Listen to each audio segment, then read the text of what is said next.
So I've heard you use the term story selling, and I think I mentioned earlier we're used to hearing storytelling.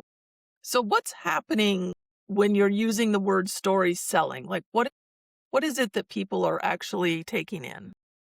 That's a great question. The word story selling comes about when instead of you saying, buy my stuff, you're saying this person who did buy my service, product, etc., experienced this transformation. You can see it in the Super Bowl commercials.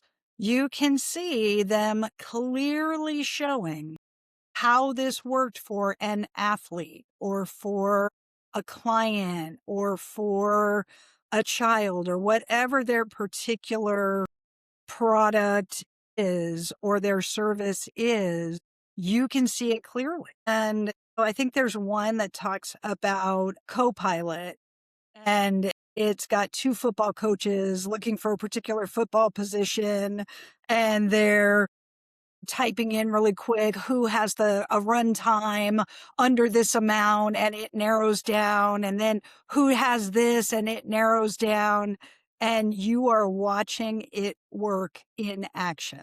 They are showing you a story of how someone's life got easier using Copilot. Interesting. Yeah. So that is story selling. They are telling you, look at how fast they made this decision with all that data. Instead of having to go through all that data, those two football coaches got to concentrate on the players and the game, and Copilot did all that data analysis for them. So they clearly showed like two or three different stories at once, right? They showed a client success story. They showed a vision story. Like they showed a couple stories. That's a great story.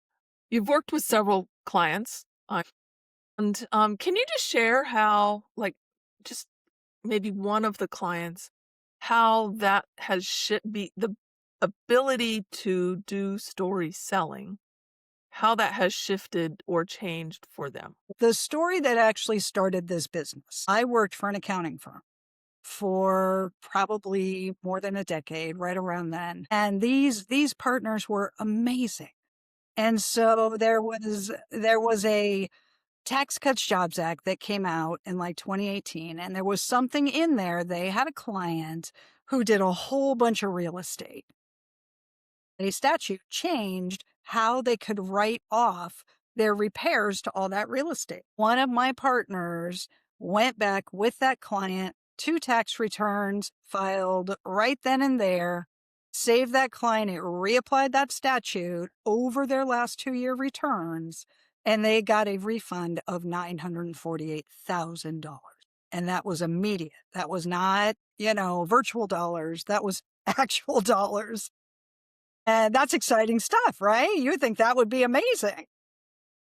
And I was on them. I was on him so hard. Oh, give me the details. Oh, it's confidential. I'm like, well, I'm not going to use their name, but let's do those details. Like, what did that 948,000 do to them? Did they expand their business? Did they hire people? Did they give people raises? Did they do a charitable endeavor they'd been wanting to do? Like, let's go. I wanted to rejuvenate their social calendar, their case studies, their website. Like, it was a revolutionary story. And it showed up as a line item in a brochure, provided significant tax. Now, would you rather hear about $948,000, or would you rather hear about provided significant tax savings to our clients? And that story, I know, give me the money, right? What happened? Woo, right? I was lit on fire. And that story died in email. And there's a cost to an untold story. You probably heard about the cost of inaction.